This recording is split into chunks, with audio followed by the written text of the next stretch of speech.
Fala pessoal, como vocês estão? Tudo bom? Amor, seus remédios chegou. Vamos pro vídeo agora, vamos pro vídeo. Fala meus lindos, como vocês estão? Tudo bom? Muita gente me pergunta sobre a criação dos nossos queridos cascudos, dos nossos plecos, né?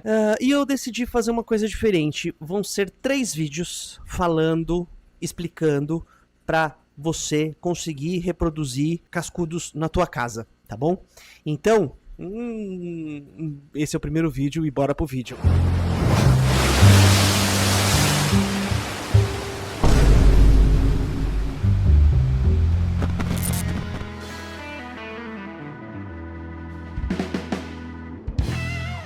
Bom, galera, antes de tudo, eu queria que vocês se inscrevessem aí no canal.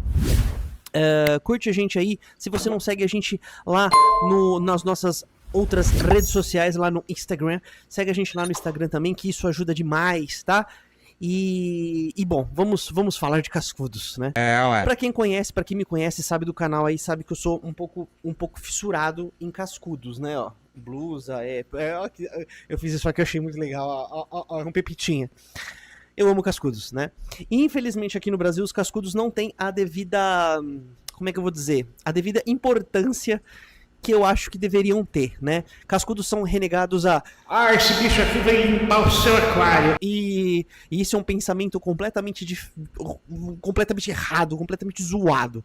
É claro que existem muitas espécies, a grande maioria na realidade são detritívoros, então eles vão acabar ajudando, comendo aí restos de ração, alguns materiais em decomposição, mas isso não é regra e isso não é o usual a se fazer para você que quer ter um cascudo, que quer que ele tenha um ciclo completo no seu aquário. Quando eu digo ciclo completo, é a reprodução, né? E eu vou, com esse vídeo aqui, esses 3 vídeos, eu vou tentar explicar o máximo possível, coisa que eu só vi falando em muitos canais gringos. Eu não cheguei a ver nenhum canal nacional fazendo alguma coisa parecida, é claro, só o canal lá do nosso querido Leandro Souza, que muito provavelmente logo mais ele vai estar participando aqui do canal de algum jeito, porque é um cara que eu sou completamente fã, o trabalho dele é excepcional. Se você não conhece, procure aí Ictio Xingu no YouTube, vou deixar o link aí e siga lá, porque ele, além de dicas, ele mostra cada coisa que é sensacional.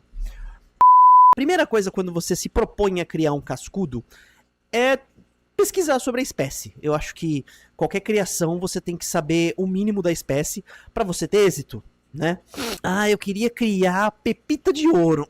Olha, eu amo pepita de ouro. Aqui, ó, pepitinha. Os pepitas de ouro, os Ipancistros... Não. Esqueci o nome agora.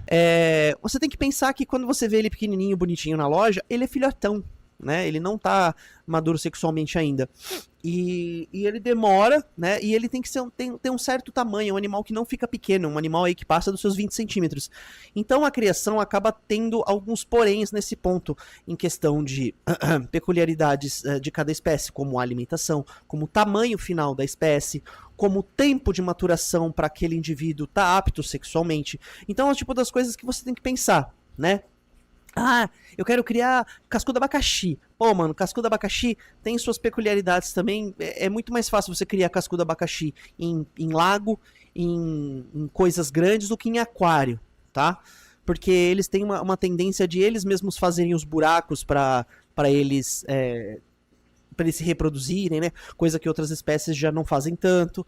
Então, primeira coisa que você tem que fazer é escolher a espécie, e uma espécie que seja relativamente fácil de você cumprir certos requisitos para essa reprodução acontecer, né? Gente, esse vídeo vai ficar meio chato, esse vídeo vai ficar meio teórico, mas dá um like aí que esse vídeo vai ser legal. Se você quer criar cascudo, pode ser que te ajude bastante, tá? A escolha da espécie é uma coisa muito importante a se fazer. Como eu estava falando, a espécie, você tem que ter uma espécie que você cumpra certos requisitos para você fechar esse ciclo de crescimento e reprodução desses animais, tá? Por que que vou dar o meu exemplo, tá, para vocês. Por que que eu acabei optando por menos espécies e espécies menores? Porque é mais fácil. Tocas são mais fáceis de você conseguir, para você manter esses animais. Outra coisa também que eu vejo que é um pouco mais complicado é você conseguir Não adianta, assim, não que não adiante, mas é muito mais difícil você comprar, tipo, um casal e aquele casal reproduzir, sabe?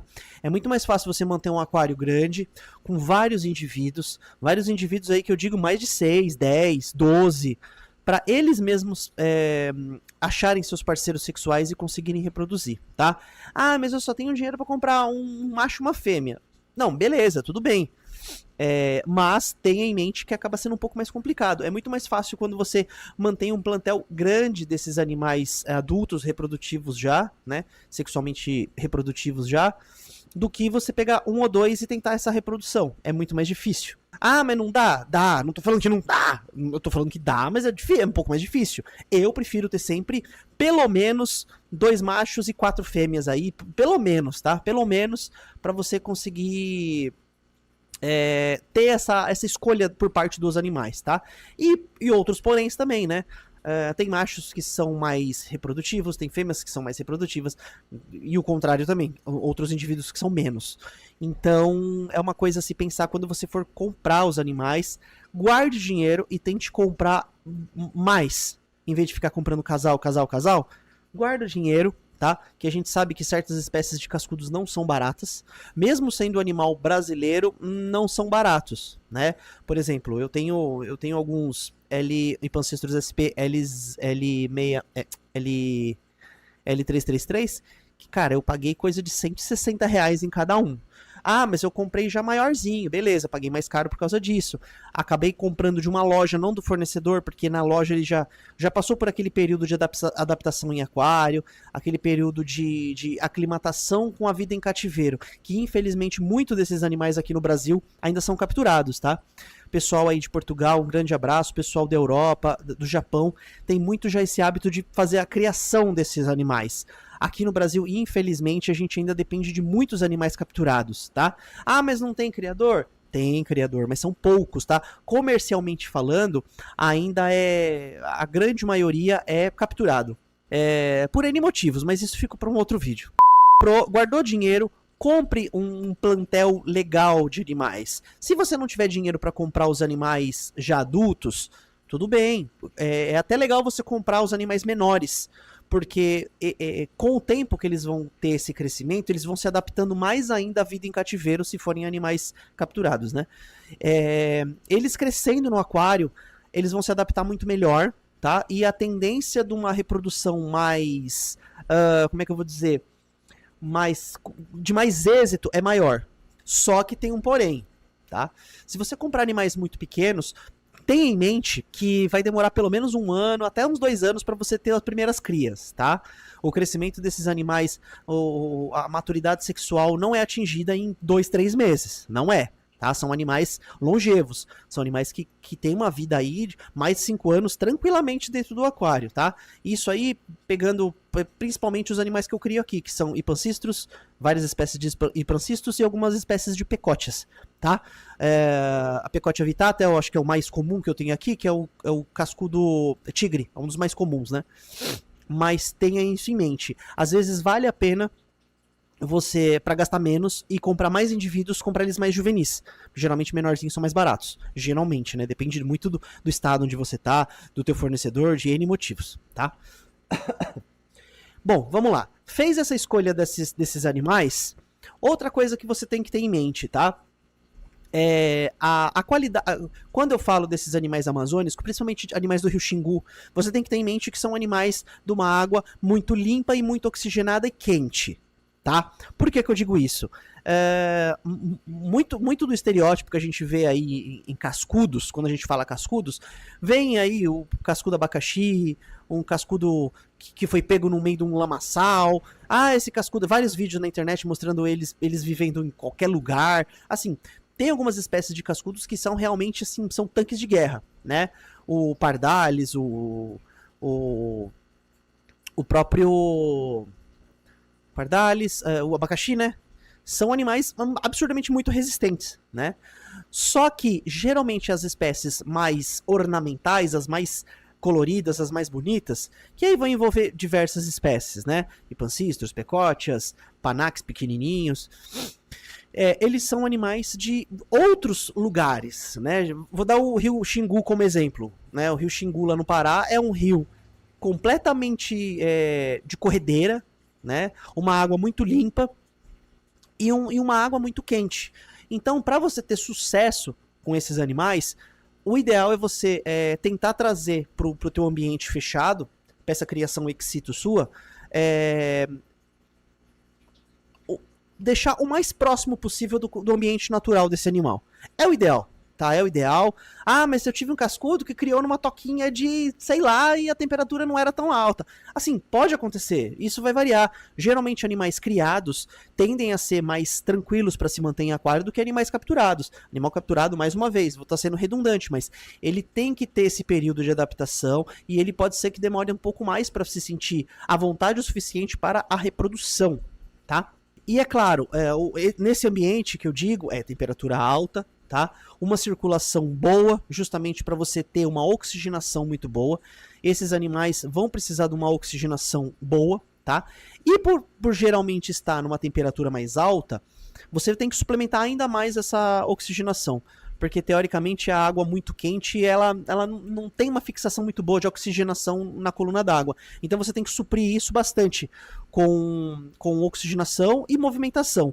No meu caso aqui, os aquários aqui de trás, esse aqui eu tava esperando alguns peixinhos que não chegaram, e esse aqui tá ciclando. Só tá com alguns otocínclos e um ramirez, não sei se vocês vão conseguir ver aqui, ó.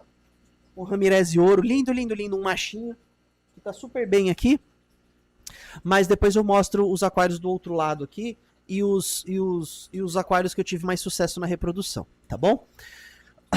Segredo para cascudos, então, são esses, tá? Uma qualidade de água muito boa, eles são muito sensíveis a amônia, nitrito e nitrato, então não economize na filtragem, tá? E também não economize na redundância de oxigenação. Como vocês podem, depois eu vou mostrar aí nos vídeos, todos os aquários que eu tenho matrizes e até filhotes, eu tenho pelo menos 2 fontes de oxigenação. Pode ser bombas de circulação e podem ser compressores de ar mesmo, injetando ar direto, tá bom? Uma coisa legal também de ser dita é que para a reprodução destes animais é muito importante as tocas, tá? Hoje no mercado existem vários tipos de tocas que você pode adquirir. Você também pode usar, como eu uso, tijolo baiano, né? Aqui tem alguns exemplos aqui. Isso vai depender muito das espécies, tá, gente? Eu não tenho uma regra para dizer para vocês qual o tamanho direito, porque isso aí eu não consegui achar uma regra muito 100%. É claro que tem que ser um tamanho que você vai que o animal vai conseguir entrar dentro, né? 2 animais dentro, né, no caso, né? O macho e a fêmea. Para o macho fazer a corte, prender a fêmea lá dentro do buraco e acontecer essa reprodução.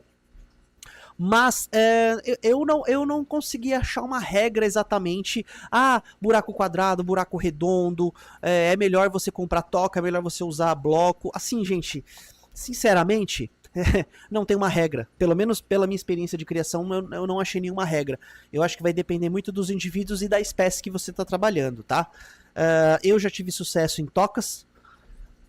Já tive sucesso em blocos, né? Esses blocos de 6 furos. E dentro dos blocos ainda tem várias diferenças, né? Por exemplo, esse aqui do lado, ó. Esse aqui, ó, é um bloco de laje. Então ele é mais achatado e um pouquinho mais largo. Depois eu vou deixar nas imagens aí. Tem outros modelos que são menorzinhos. E uma coisa muito importante é sempre tampar o fundo desse bloco ou dessa caverninha, né, para eles sim entrarem. Mas isso fica para o próximo vídeo, tá bom? Bom, acho que eu já falei demais nesse vídeo. Primeiro vídeo aí, eu acho que já deu algumas dicas para vocês. E antes de tudo, vamos encerrando por aqui, porque ainda vai ter mais 2 vídeos falando um pouquinho sobre cascudos, que é a minha paixão.